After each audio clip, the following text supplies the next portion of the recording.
¿Te has preguntado alguna vez qué hacía Jesús antes de nacer en Belén? ¿Cómo era su existencia antes de caminar entre nosotros? En el Evangelio de Juan, capítulo 1, encontramos una revelación asombrosa: en el principio era el Verbo, y el Verbo era con Dios, y el Verbo era Dios. Este pasaje nos transporta más allá del tiempo, a una realidad celestial en la que Jesús no era conocido como Jesús, sino como el Verbo.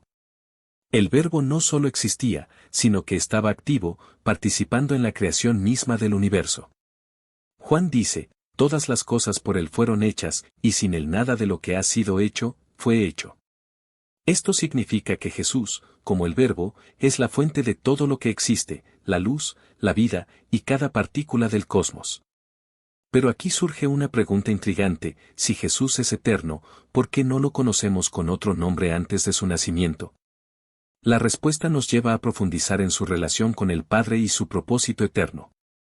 Jesús, como el Verbo, era la expresión viva de la voluntad y la gloria de Dios, un puente entre la divinidad y la creación.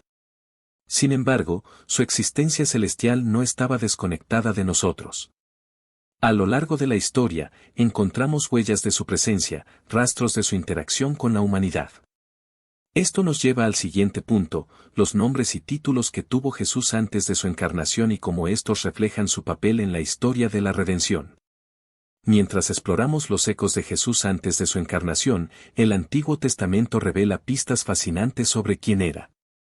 Aunque no lo encontramos con el nombre Jesús, hay apariciones y títulos que nos señalan directamente hacia él. Uno de los más destacados es el ángel de Jehová. En varios momentos clave de la historia bíblica, aparece esta figura conocida como el ángel de Jehová. Pero no es un ángel común, es alguien que habla como Dios, actúa con la autoridad de Dios y recibe adoración, algo que ningún ángel creado podría aceptar. Por ejemplo, en Éxodo 3, cuando Moisés se encuentra con la zarza ardiente, es el ángel de Jehová quien dice: yo soy el Dios de tu padre, el Dios de Abraham, el Dios de Isaac y el Dios de Jacob. Esta manifestación es entendida por muchos como una aparición preencarnada de Jesús. Otro título intrigante se encuentra en Proverbios 8, donde se describe a la sabiduría personificada: antes de los abismos fui engendrada, antes que existieran los montes o las colinas. Muchos interpretan esta descripción como una referencia a Cristo, quien es llamado la sabiduría de Dios en el Nuevo Testamento. Además, las profecías mesiánicas nos dan aún más detalles sobre su identidad.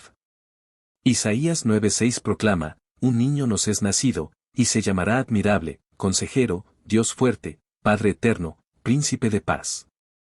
Estos títulos no solo anticipan su encarnación, sino que también destacan su naturaleza divina. Estas apariciones y títulos construyen una imagen completa de Jesús como alguien profundamente involucrado en la historia humana desde el principio. Pero todo esto cobra un nuevo significado cuando llegamos al momento en que el Verbo se hace carne. El momento culminante de esta historia ocurre en Juan 1:14, y el Verbo se hizo carne, y habitó entre nosotros. Este es el punto en el que Jesús, el Verbo eterno, se une a nuestra humanidad. Pero, ¿por qué hizo esto? ¿Y qué significa este cambio para nosotros? Jesús nació como un bebé en Belén, pero no fue un comienzo, fue una transición. Desde la eternidad, había existido como el Hijo de Dios, y ahora, por amor a nosotros, decidió dejar su gloria celestial para convertirse en hombre. En Mateo 1:21, el ángel le dice a María que su hijo será llamado Jesús, porque él salvará a su pueblo de sus pecados. El nombre Jesús significa literalmente YHWH salva, encapsulando su misión en la tierra. La encarnación fue un acto de humildad sin precedentes.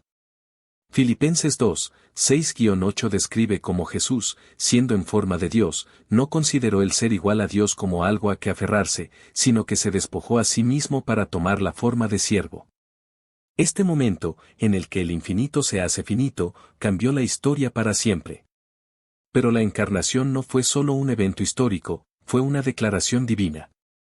Al tomar forma humana, Jesús se identificó con nosotros completamente, cargando nuestras luchas, dolores y pecados. Y con este acto, comenzó su misión de reconciliarnos con Dios.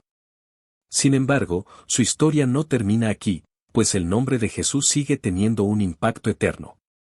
El nombre Jesús no solo fue relevante durante su tiempo en la tierra, sino que trasciende el tiempo y la eternidad.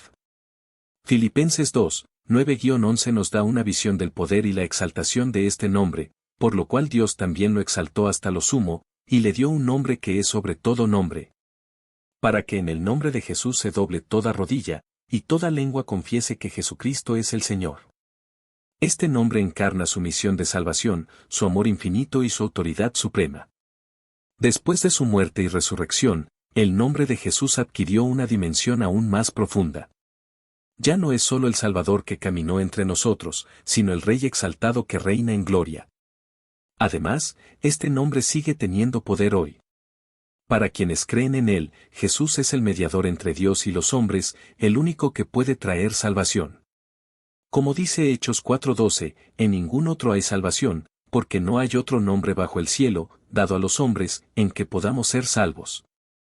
Así, desde su existencia como el Verbo hasta su encarnación y exaltación, Jesús ha sido central en la historia de la humanidad y en la relación de Dios con su creación.